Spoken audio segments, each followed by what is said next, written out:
नमस्कार दोस्तों, आपका स्वागत है। आज हम बात करने वाले हैं कि आत्मलोक की दुनिया में जैसे हम बहुत बार हमने बात की है कि हमारी जो असल का हमारा घर है वो आत्मलोक का घर है। पृथ्वी पर हम बहुत ही कम समय के लिए आते हैं और यहाँ पर हम जो भी कर्म है वो हमारा कर्तव्य पूरा हो जाए, जीवन कर्तव्य, उसके बाद हम आत्मा के रूप में फिर से उस दुनिया में चले जाएंगे जो हमारा असली का घर है। तो जैसे पृथ्वी पर रहते समय अलग अलग देशों के और दुनिया के एक कानून होते हैं, तो उस तरीके से उस कानून के मर्यादा में रहकर ही हमें जीवन में कुछ करना होता है। और कुछ भी हम कानून के खिलाफ जाकर करेंगे या फिर कानून तोड़ेंगे तो हमें कहीं ना कहीं संविधान में जिस तरीके से लिखा है उस तरीके से सज़ा का हमें सामना करना पड़ेगा। तो इस तरीके से हम कानून में ही रहकर हम अपने जीवन में आगे चलने की कोशिश करते हैं पृथ्वी पर। तो ऐसा ही कोई कानून दोस्तों आत्मलोक में होता है क्या? आत्मलोक में आत्माएं बिंदास कहीं भी घूम सकती है क्या? बिंदास किसी के साथ भी कुछ कर सकती है क्या? तो इस तरीके से बहुत सारे लोगों के मन में सवाल उठते हैं। तो आज हम देखने वाले हैं कि जो भी मुझे बातें पता चली कि कानून के बारे में, इस दुनिया के, उसके बारे में आज हम बात करने वाले हैं। सबसे पहले आत्मलोक में 7 जो लोक है, वहाँ पर जो पहले 3 लोक है, पहला, दूसरा और तीसरा, तो इसमें ज़्यादातर बुरी ही आत्माएं होती है। वो एक दूसरे को डायरेक्टली मार भी नहीं सकती, कहीं ना कहीं वो आत्मा जो होती है वो पंच महाभूतों की नहीं होती, इसलिए डायरेक्ट किसी के शरीर को इस छूना ये वहाँ पर होता नहीं है। वो वहाँ पर ज़्यादातर उनको मानसिक यातना देने की कोशिश करती है जो बुरी आत्माएं होती है वो, लेकिन एक हद तक ही कहीं ना कहीं वो उसको परेशान कर सकती है। अगर कोई वहाँ पर एक आत्मा है और उनको कुछ आत्माएं समझो परेशान कर रही है, तो ऐसे वक्त में वो अगर प्रार्थना करे तो उसको बचाने के लिए बड़ी बड़ी आत्माएं आएंगी और कहीं ना कहीं उसको रक्षा उसकी कर सकती है। तो इस तरीके से होता है। अगर हम चौथे लोक की बात करें तो वहाँ पर भी चौथे से लोक से 7वें लोक तक कोई किसी को परेशानी नहीं करेगा। चौथे लोक में कहीं ना कहीं किसी को कोई परेशानी नहीं कर सकता। कैसे कि उनको कहीं ना कहीं ऑब्जर्व किया जा रहा है, ऐसे उनको पता होता है।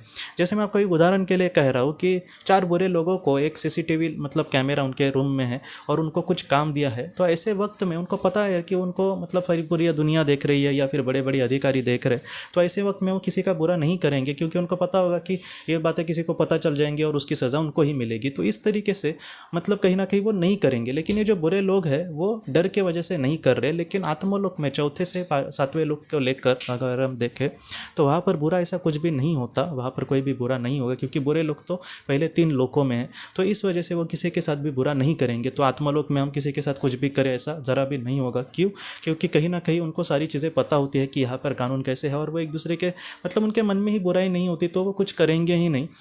लेकिन फिर भी वहाँ पर कुछ ऐसे कानून होते हैं, जैसे अगर कोई चौथे लोक की आत्मा है तो वो 5वें लोक में ज़रा सा भी नहीं जा सकती। वो घूमने के लिए या फिर देखने के लिए भी वहाँ पर नहीं जा सकती, वहाँ के कानून में ये नहीं आता।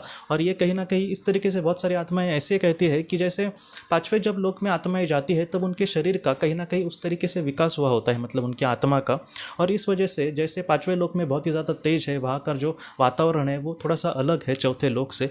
इस वजह से उस तेज को उनकी जो आत्मा है वो सहन नहीं कर पाएगी और इस वजह से किसी भी आत्मा को 5वें लोक की अगर कोई आत्मा है तो वो छठे लोक में नहीं जा सकती। तो इस तरीके से हमारे ऊपर के जो लोक है वहाँ पर आत्माएं कुछ वक्त के लिए नहीं जा सकती। वो अपने आप में बहुत ही अच्छे से विकास करे तो उनकी शरीर की जो धारणा है वो धीरे धीरे बदल जाएगी और एक अच्छा शरीर उनको मिल जाएगा।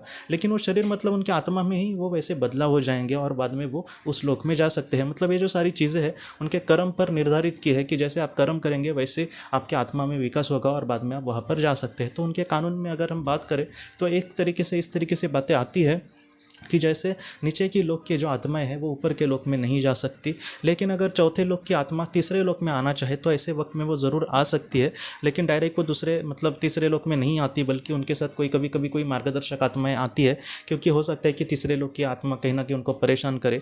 और बहुत बार अगर पहले लोक में उनको जाना होता है तो उनको छुप कर जाना होता है। जैसे उनको कुछ ऐसे अंगरखा या फिर ऐसे ब्लैंकेट ऐसा दिया जाता है जहाँ पर किसी की नज़र इन पर ना पड़े, बस इनको अभ्यास करना होता है। या फिर किसी एक आत्मा को उनको अगर समझो मार्गदर्शन करने जा रहा है तो हो सकता है कि वही आत्मा इनको देखे, बाकी को कोई ना देखे। तो इस तरीके से वहाँ पर चीज़ें चलती है। वहाँ के नियम ये भी बताते हैं दोस्तों कि जैसे हम कि मैं किसी एक चीज़ में बहुत ही अच्छा हूँ लेकिन बाकी की चीज़ें मेरी कच्ची है, तो ऐसे वक्त में हमें वहाँ पर बताया जाएगा कि हम इस तरीके से आगे बढ़े जिससे हम सारी चीज़ों से कुछ सीखे और उसमें आगे बढ़े।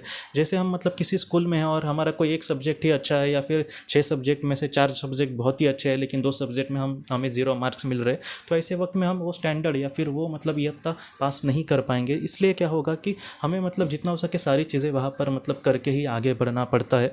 आत्मलोक के नियम में ये भी आता है, जैसे हमने बात की कि एक दूसरे को वहाँ पर आत्माएं छू नहीं सकती, लेकिन अगर हम ऊपर के मतलब लोकों में चले गए, समझो वहाँ पर मेरी कोई सोलमेट है, मेरी कोई करीबी आत्मा है जो मेरे पिताजी या फिर मेरी माँ वगैरह हो, तो ऐसे वक्त में हम उनसे गले भी मिल सकते हैं। जैसे पृथ्वी पर हमें किसी को गले मिलकर या फिर किसी के पैर छूकर जैसी मतलब हमें मतलब जैसे अनुभव मिलता है या फिर जिस परिस्थिति से हम वैसे जाते हैं, तो वैसा ही अनुभव वहाँ पर मुझे किसी को गले मिलकर मतलब ज़रूर हो सकता है। तो इसलिए जितना हो सके दोस्तों, हम अगर अच्छे कर्म से बढ़ेंगे तो वहाँ पर कुछ भी कमी नहीं है, एक तिनके की भी वहाँ पर हमें कमी नहीं पड़ने वाली किसी भी चीज़ की।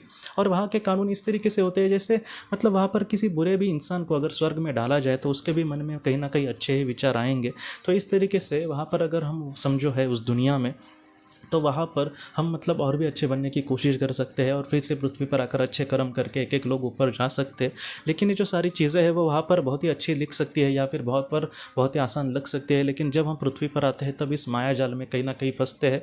और सिर्फ माया में फंसने की बात नहीं, हम परिस्थिति में भी मतलब जाते हैं। जैसे किसी के सामने बहुत ही बड़े बड़े दुख आए तो वो इस तरीके से नहीं सोचेगा कि मैं एक अच्छी ज़िंदगी जीऊँगा या फिर मैं किसी के लिए कुछ करूँगा। वो ये कहेगा कि मैं इस बुरी परिस्थिति से कहीं ना कहीं जितना हो सके दूर जाऊँ और उसके बाद कुछ करने की कोशिश करूँ। तो ऐसे भी बहुत सारी मतलब आत्माएं होती है जिनके मन में तो कुछ करना है, लेकिन आज परिस्थिति उनके सामने कुछ ऐसी है जिसकी वजह से वो कुछ कर नहीं पा रहे।